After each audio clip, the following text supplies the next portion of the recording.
My parents divorced when I entered college. By the time I was old enough to understand, their relationship had already cooled down, and I spent my childhood pretending to be part of a fake family. My father, who was popular with women, married my mother because I was born.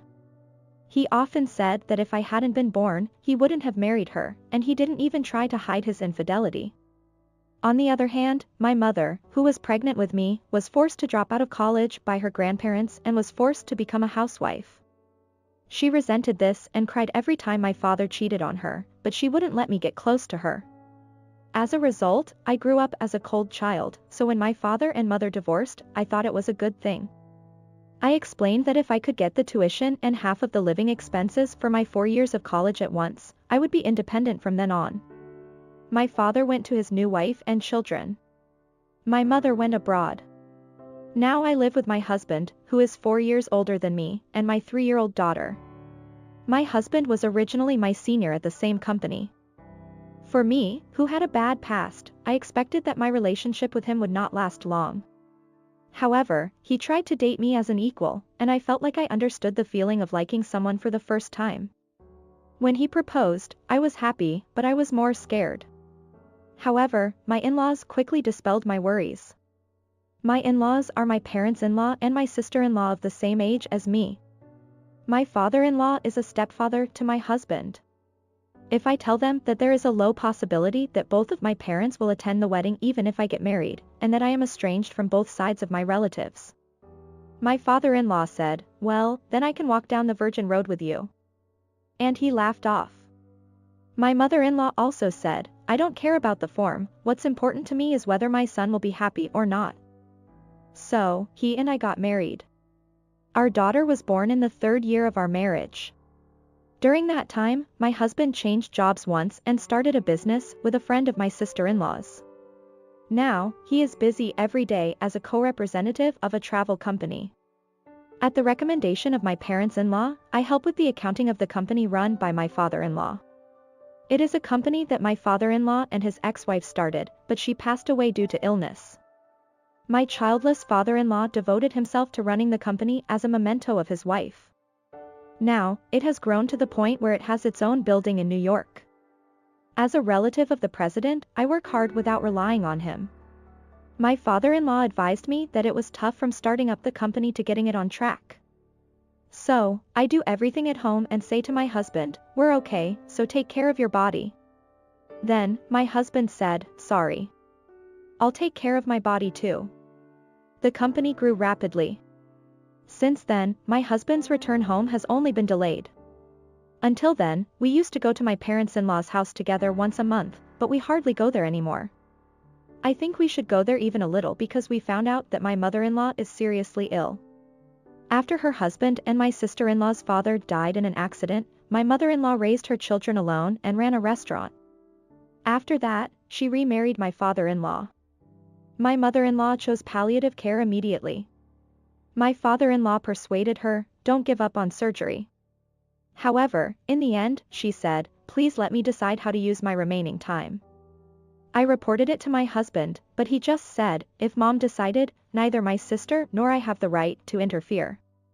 I thought he was respecting my mother-in-law's wishes, but my husband began to be reluctant to visit my mother-in-law who was receiving home care. He was also easily swayed by my sister-in-law. Every time I visit my parents-in-law with my daughter, my mother-in-law glances behind us to see if my husband is coming. It hurts me. My father-in-law also looks painful. And when my daughter innocently says, "Daddy hasn't played with me lately," my mother-in-law says a little sadly, "Yes, he's a bad dad." I have to scold him a lot when I see him next time. I also feel sad. One late night, my father-in-law contacted me to say that my mother-in-law's condition had suddenly worsened and she had been taken to the hospital by ambulance. I quickly woke up my daughter and emailed my husband, but he didn't reply. Even when I rushed to the hospital by taxi, only my father-in-law was there. I wondered why this was happening at this time, but even when I called the company, it was on the answering machine, and my anxiety only increased. Soon after, the doctor told us that my mother-in-law had passed away. Then, I returned to my parents-in-law's house with my mother-in-law. About 2 hours later, my husband and sister-in-law rushed in. At that time, many employees from my father-in-law's company had come to help and offer condolences, and they all looked coldly at my husband, who had messy hair and was clearly hungover, and my sister-in-law, who was wearing a flashy dress. I don't even feel like talking to them. Then, the two of them made excuses, but my angry father-in-law said, "That's enough. I don't want to shout in front of my wife." "Shut up." They were scared by his cold words and the looks of those around him and huddled in the corner of the room. It seems that my mother-in-law had been discussing the details of her funeral with a friendly funeral home for some time. It seems that the news of her death had reached many people who mourned her, and many people attended the funeral. Even during that time, my husband and sister-in-law just sat there and didn't seem to care about the looks of those around them. 10 days after the funeral, I received an express delivery on my day off. The sender was a law firm. Inside was a sealed letter and an envelope with the name of the law firm. The envelope contained a letter from my mother-in-law, who had asked to send it to me after about 10 days had passed since her death. She had entrusted the letter to the law firm. She wrote that I should read it so that her children would not notice it, and then wrote an address. I took the key that was enclosed and hurried to the address designated for my daughter and me. What I saw there was beyond my expectations. After that, my husband, sister-in-law, my daughter, and I were told by my father-in-law to come to his house. We sat on the living room sofa. Then, my father-in-law called and there was a knock on the door. 2 men in suits entered the living room. My husband and sister-in-law looked suspiciously at the men, but their faces lit up when they were handed a business card from the law firm. The 2 lawyers turned to all of us and said, "We will now read the will of the deceased. I would like to inform you in advance that this will is a legally valid will." After that, they read the will. My mother-in-law's property was the ownership of the building and restaurant that she bought and built, as well as savings, but the savings were given to my father-in-law, and the remaining ownership of the building and restaurant, as well as a life insurance policy of $100,000, were to be given to my husband and sister-in-law. The amount of savings was about $200,000, but the real estate value of the building would far exceed that. Originally, the inheritance rights were divided equally between my father-in-law and my husband and sister-in-law, but my husband and sister-in-law looked at my father-in-law with a flicker of their eyes. My father-in-law said, "I have no objection to that." They signed the inheritance division agreement with a relieved expression. Then, we talked about the distribution of other personal belongings of my mother-in-law. My sister-in-law, who was excited about getting the building, said, "What? Mother's personal belongings? That's antiques and so on, right? I don't need those old-fashioned things." So I said, "May I have them? I want to pass them down to my daughter as a memento of her." She agreed. Furthermore, I had a consent form prepared by the lawyer to allow me, a third party, to receive the personal belongings, and I got the signatures of the 3 members of my family. My husband and sister-in-law laughed and said it was exaggerated, but I stopped them from leaving and handed the divorce papers to my husband. "I never thought you would ask for a divorce here and now. You have been making excuses for work and having an affair with your sister's friend who is a co-entrepreneur. I have evidence that I have secured through a private investigation company. My request is for custody of our daughter, alimony, and a lump sum payment of child support. I don't need any property division."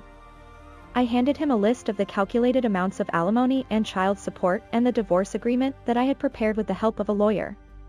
Suddenly, my husband said, "What? If you knew, I didn't have to put on an act." He laughed. My sister-in-law also said, "You're right. You're surprisingly wicked." I was also quite busy carrying the burden of my brother's affair. The 2 of them kept laughing. I ignored them and signed the papers when prompted by the lawyer. He promised to transfer the money tomorrow. I told my husband that the important items among the apartment's belongings had already been moved to another location and that he could dispose of the remaining items when I vacated the room. I then asked, "I have custody of our daughter, but what about visitation rights?" My husband replied, "I don't need to hide it anymore. My child will be born over there soon.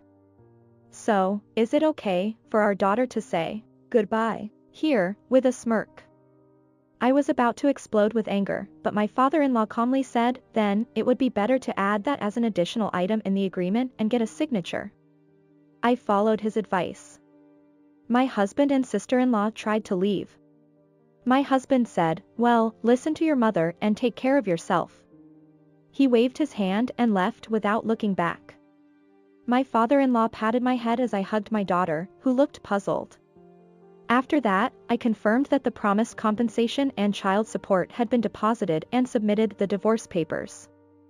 I tried to rent a room for me and my daughter to live in, but my father-in-law said, "We have no legal relationship, but would you like to live here together? You won't have to pay rent." It's true that if we live here, the stress on my daughter and the change in environment will be minimized. However, I was hesitant to rely on him so much, but I agreed to take care of the housework in exchange for the rent. My daughter is happy to live with her beloved grandpa, and my father-in-law is also smiling, saying, "My wife must be happy somewhere." I can hear my grandchild's laughter in this house. I do feel her presence and feel protected here. On the other hand, my ex-husband and ex-sister-in-law sold the ownership of the store to the person in charge of each store and were looking forward to changing the name of the building. However, when they actually went through the procedure, they found out that a kind of mortgage had been set on that building, and that my late mother-in-law had raised funds for business expansion. Furthermore, it turned out that the current debtor of that building was not the original bank, but a finance company with many suspicious rumors, and that my mother-in-law had been delaying repayment for about 6 months before her death. If they want to sell the building as planned, they will have to negotiate with the finance company on how and when to repay the remaining debt, and go through complicated procedures. In addition, the travel company, which seemed to be going well, was actually in the red due to the loose financial sense of my ex-husband and his executives, so they couldn't raise such funds. As a result, incidents, fraudsters, and land developers disguised as financial companies that flocked to financial companies and real estate that seemed to be profitable, they lost the rights to the building, and the travel company went bankrupt. He was also abandoned by their affair partners, and the $100,000 from my mother-in-law's life insurance disappeared immediately as a lump sum payment for compensation and child support, and as repayment for borrowed money. Well, they still have debt, so it's negative. 2 people who had fallen into despair and were not accepted by anyone came to this house to cling to me and my father-in-law. However, my father-in-law said, "Your relationship with me was cut off when my wife died. It doesn't matter, don't come again." When I said the same thing. "I divorced you, so you are a stranger. You have no use, because you gave up visitation rights." They looked hopeless. Nevertheless, my ex-sister-in-law persisted. "Then return the memento that ma'am gave you at that time. I can get some money by selling it." I told them to take them as they wished when I brought them. They both started to carry them with a different look in their eyes. At that time, I also showed them the notebook that my mother-in-law had left behind. "I don't need such a thing," she said, and left with my mother-in-law's memento. Actually, the most valuable thing that my mother-in-law left behind was this notebook. Following the memo in the notebook, I went to a place and found a trunk room. When I opened the room with the key in the notebook, there was a small suitcase, and inside it was evidence of my ex-husband's affair that I had investigated by a private investigation company and a long letter. My mother-in-law seemed to have realized that my ex-husband and ex-sister-in-law's business was fragile and that one of the causes was his affair. And when she realized that her life was not long, she was most concerned about the future of me and my daughter, who had no one to rely on. I can't forgive the betrayal of the children I raised so hard.